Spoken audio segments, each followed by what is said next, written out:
How would you like us to proceed? I know that we will leave here and then things will pop in our head. Absolutely. Do you want us to contact you or just contact Amy directly? I think Amy directly. I mean, Okay. we've intentionally left this pretty broad so that we could elicit the, broadest array of input. So I Super. think contact Amy. Thank you. And we'll get those thoughts incorporated. Thank you. Sharon?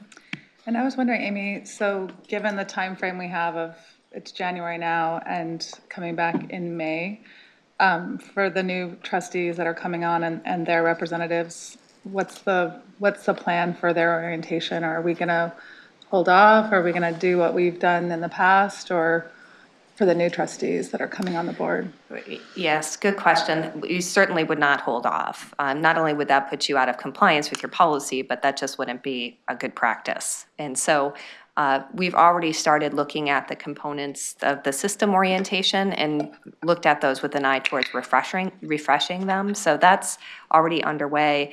The notion would be to meet with the new trustees and start delivering some of that content, certainly to get them scheduled with Chris and his team so they can deliver some content around some of the broader, more expansive topics. We scheduled for May, of course, because that's the date of the next board governance committee meeting. So that would be why it would be a status update. But I think we have sufficient direction to move forward in doing this refresh. We can put the package together of how that could look relative to the policy implications while we're also, modifying and clicking into a new framework as we go along with the new trustees. So that would be what I would suggest we do. I think that's probably the best approach.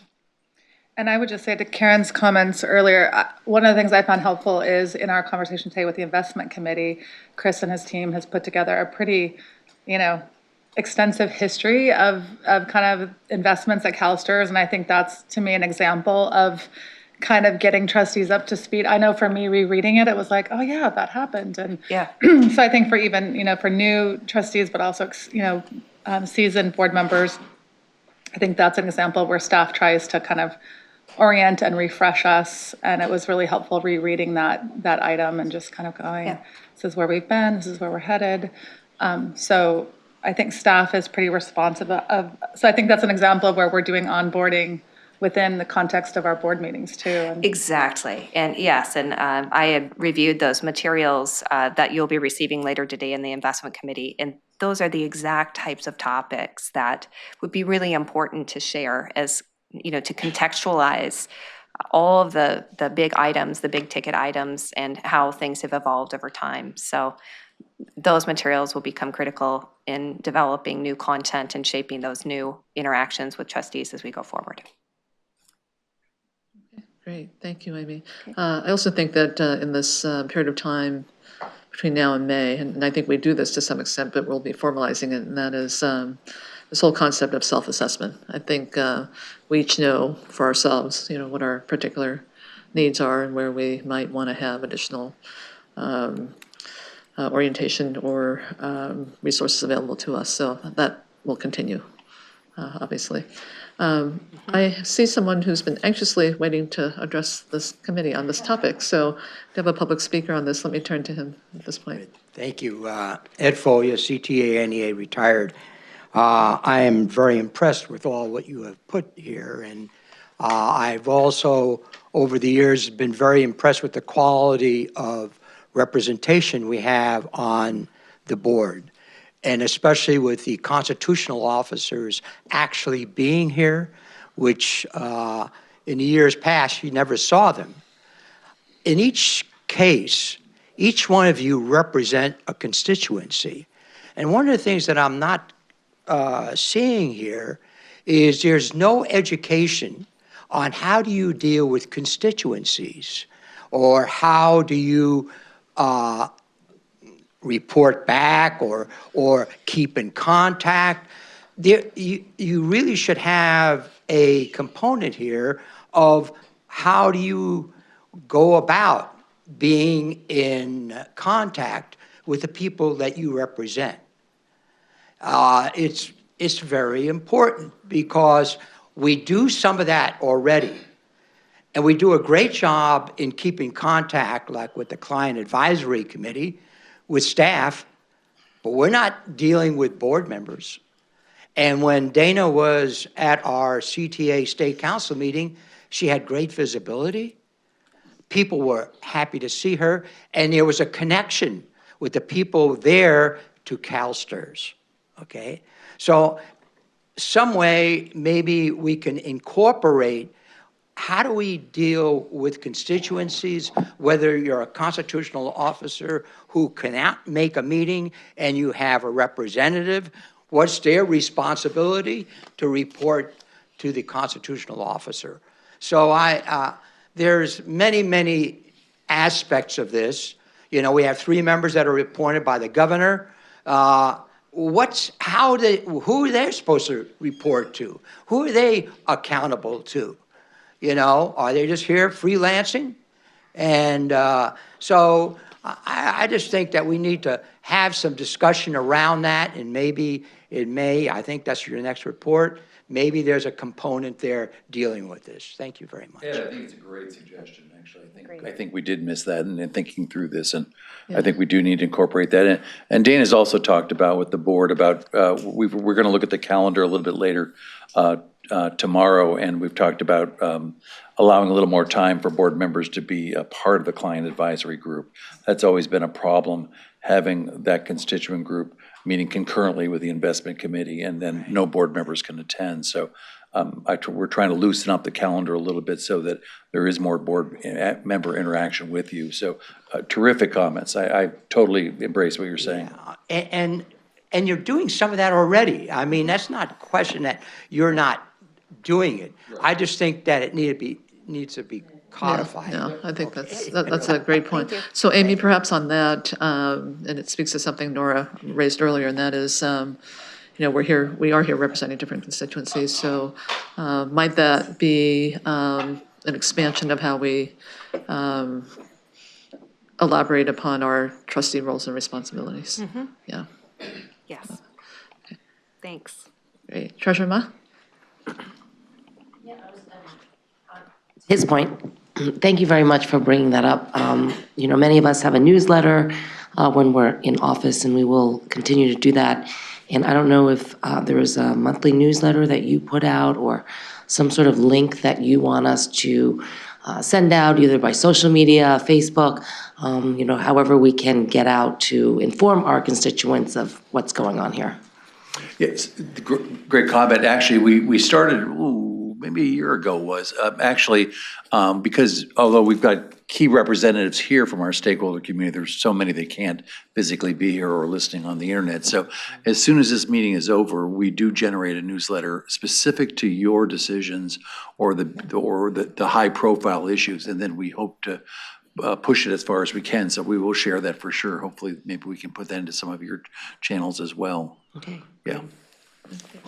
Thank you. Paul? Yeah, thank you. I thought Ed's comment was very interesting, and it's I've never thought that we do represent any constituency. When we're here, we're fiduciaries, and we have one constituency, and that is our members. So I don't know what it means to represent the public. I don't think of myself as representing the public. I'm in a seat where the governor can appoint somebody who just comes from the public. That doesn't mean I represent the public. We all represent nobody when we sit up here other than the members, our members. I think a lot of times that stakeholders don't see it that way. So stakeholders sort of question the role of the public members. But the role of the public members is no different from the role of any other members. We're here to represent our members. And maybe if that's not true, or if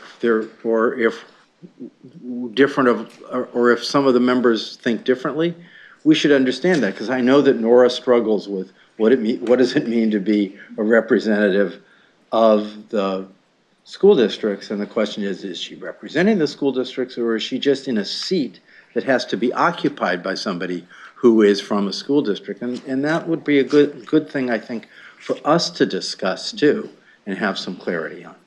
Well, we have discussed that in orientation at times. I think there's no doubt about it. We unfortunately rely on the statutory descriptions of positions often in our literature. So for Karen, example, I'll just use you if I could. You know, the retiree representative is described in statute as is your seat, public representative.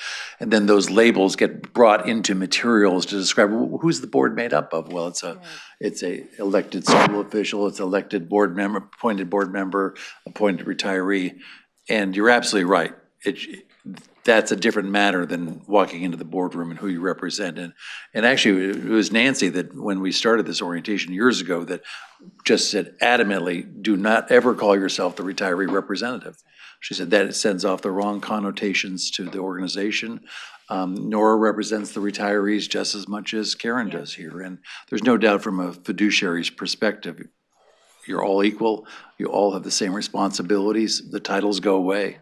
But I do know we get caught up in bringing that appointment language, if you will, into describing you. And I think at times we adopt the labels too much.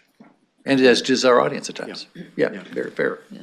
Very fair. Yeah, that's a great point, Paul. And I think, when I suggested maybe having an elaboration of the trustee role and responsibility discussion to incorporate this issue, real or perceived, the members of this body who do fit a certain description of a trustee pursuant to statute, I think is perceived to be the conduit or liaison with that particular community.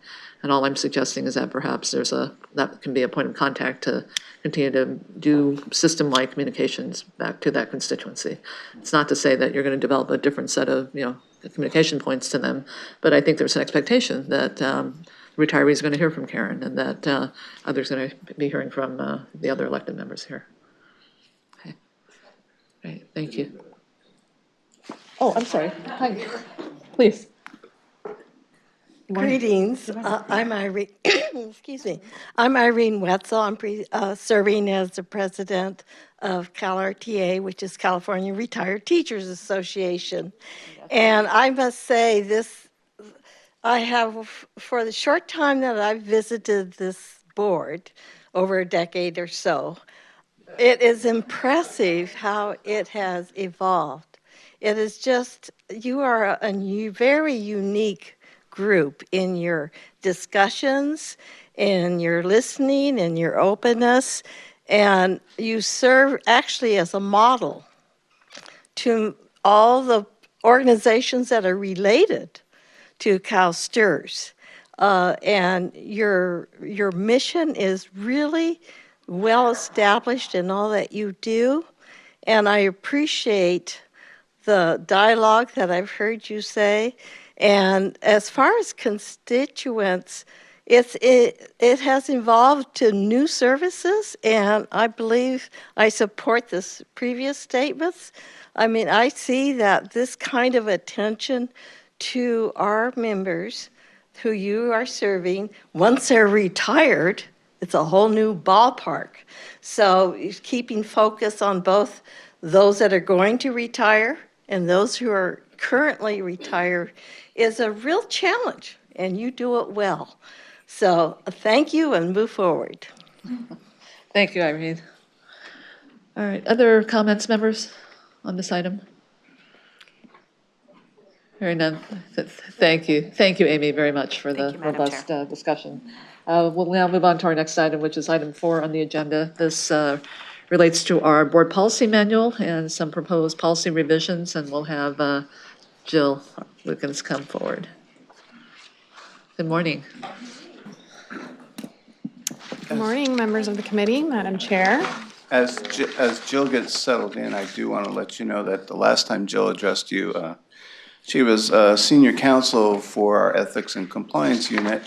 And since that time, she's been promoted as our Assistant General Counsel in charge of our Legal Services Unit. Thank you. Although, congratulations, Jill. Thank you. Although she's still continuing to serve in the other capacity as well, because we haven't filled behind her, so now she has 2 jobs. So. Okay. Thanks. Thank you, congratulations. Thank you. Right. Yeah, I don't have enough to do. So today, the purpose of this item is to look at the board travel policy. And actually, something Amy said in her presentation struck me, well, a lot, it was excellent, by the way, but there was one thing she said that was, it's good to look at these policies if for any reason just to take a fresh look at them. And even if it results in affirming the policy, it's a good idea for us to take a look at policies that maybe haven't been reviewed in a while. So that's this policy. It hasn't been amended since 2008, but that's not to say that it needs amendment. It was reviewed about 5 years ago in the Klapman report as being best practices. So I just wanted to sort of set the framework there. So I did take a look at the policy. The basic components of the policy include information on board member education travel, board member required travel. There's a reporting requirement, and then there's a section about that references the Form 700 implications of board travel. So all the essential key elements are there. I did take a look at some peer policies, and we are consistent with best practices, and we're pretty consistent with our peer policies as well. I will note that some of the peer policies were a bit lengthier, and the thing I recognized about that was a lot of them contain procedures in them. So we try to shy away from policies having procedural elements to them. So that's where I noticed some of the policies to be lengthier and in more detail.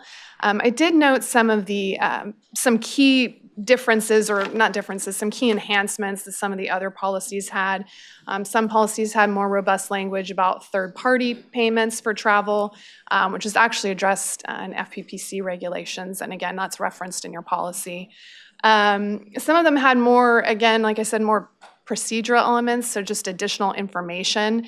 And that can really be addressed in maybe enhancing the forms that are, filled out by board members, or having instructional sheets with those forms that might be more helpful.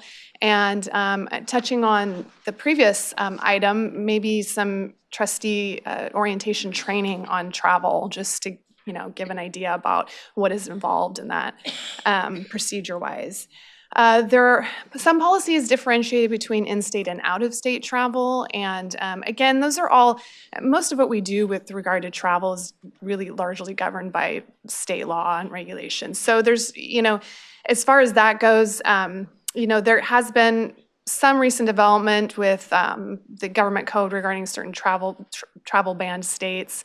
There's exceptions to that. So, really what we're looking at here is whether or not there are things that have come up with the board members that would be helpful to add to the policy. Not just adding language for the sake of adding language. And again, that may involve providing an enhancement to the actual policy, or it could involve attendant forms and instructions or training. So, so with that, I'll leave it up to the committee if there's any recommendations or suggestions, things that have come up over time that might be helpful to add to the policy. I'd be happy to listen. Great. Thank you, Jill. And I just wanted to clarify, this is before us not because there have been any specific concerns raised, but just really the type of inquiries that have been received by the legal office and the staff. So that's why this is before us. And just to reinforce, so much of our travel rules are governed by state policies. Yes, exactly. We really rely on that structure for 80% of all of our travel decisions, probably at least. So. Good. Sharon? So Jill, I think it was Sharon or Karen? Oh, I'm sorry, Karen? Okay, I'm sorry, Karen. Love to be called. Okay, all right. I was looking at BG, the page 17, the reporting requirements. And can you talk about what you mean and clarify the last sentence in that section? Another common policy structure. I didn't quite understand what that meant. Into structuring the policies, there's a separate section for reporting. So some of the policies I looked at had distinct sections on reporting, due diligence travel reporting, which we don't really encounter here, education-related travel, reporting. And I know that there are forms that are submitted by board members, educational conference reviews, that sort of thing. So I just noted that in some of the policies, they set that apart and had more detail about the reporting requirement. All right, thank you. Thank you, Karen. Dana? Jill, when I was reading this, I did not bother to go back and do the research, and I was reading it, so I don't want to say I didn't think about it, but I didn't think about it long and hard, and for some reason it popped in mind. But you referenced Government Code 1139.8. It would have been nice to have a hyperlink to that, so we could have jumped to that government code, and it wasn't until this morning that I realized, since we're talking about out-of-state travel, we're talking about the anti-discrimination. You don't have that one memorized? I actually do, but I usually talk about it as in terms of the states that we can't travel to. Right. So, would it be beneficial to have some sort of reference somewhere to the codes that we actually are beholden to? And I know that the list for this particular code changes as laws change in the states that we're prohibited to traveling to. Where do we have a list of those states? I mean, we talk about it when we talk about travel and conferences that are located in these states, but I don't know if there's actually a reference point for us to go to. So those are listed actually on the Attorney General's website, and because they are updated or changed, I mean, not frequently, but they, it does happen. So, I would be reticent to put that in the policy or. No, but then, I don't think we need to put it in policy, but I think we just need to have access to it as a board. Sure. So maybe if we have.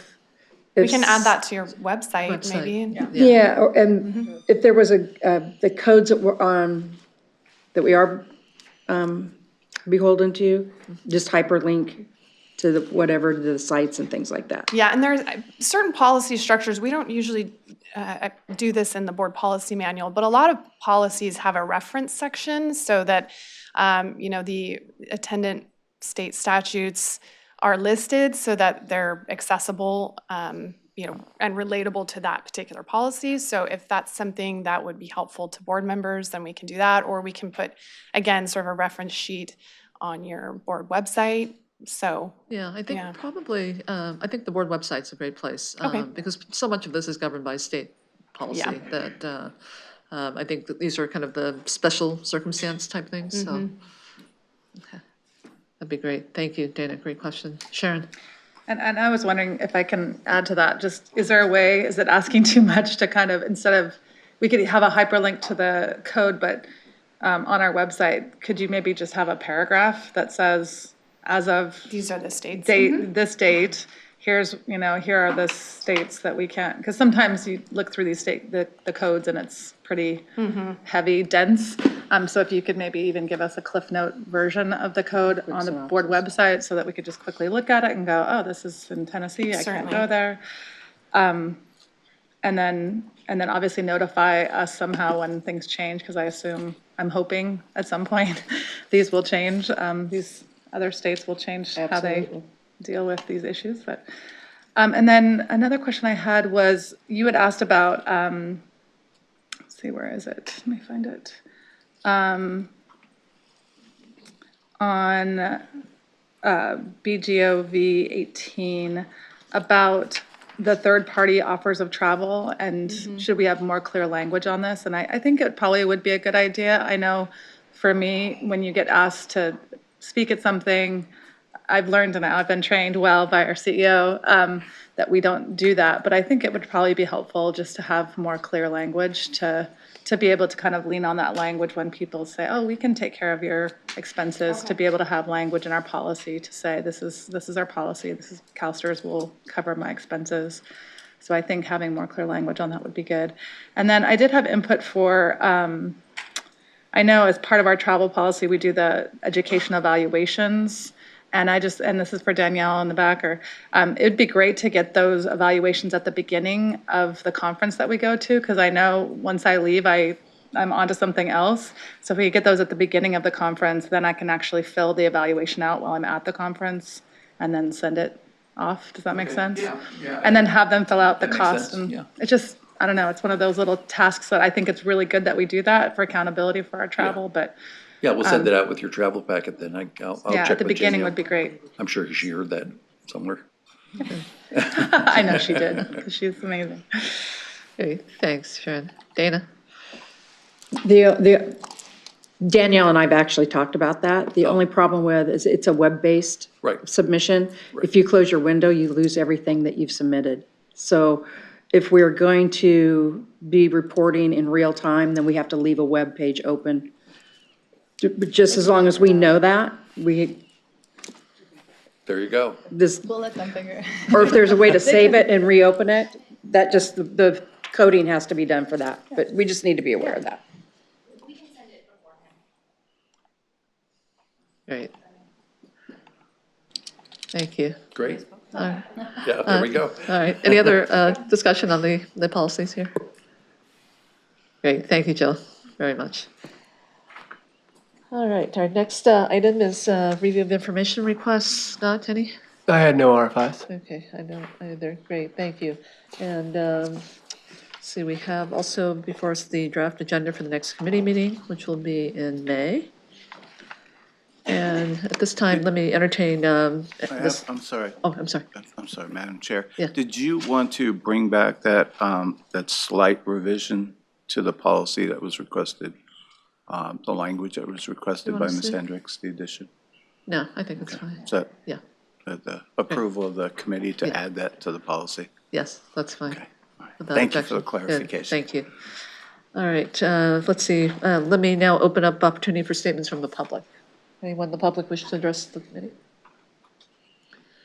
Okay, seeing none, I believe that completes the business of the committee, and the Board Governance Committee is hereby adjourned. Thank you. And Investment Committee will begin in 10 minutes, at 10. Yes, thank you.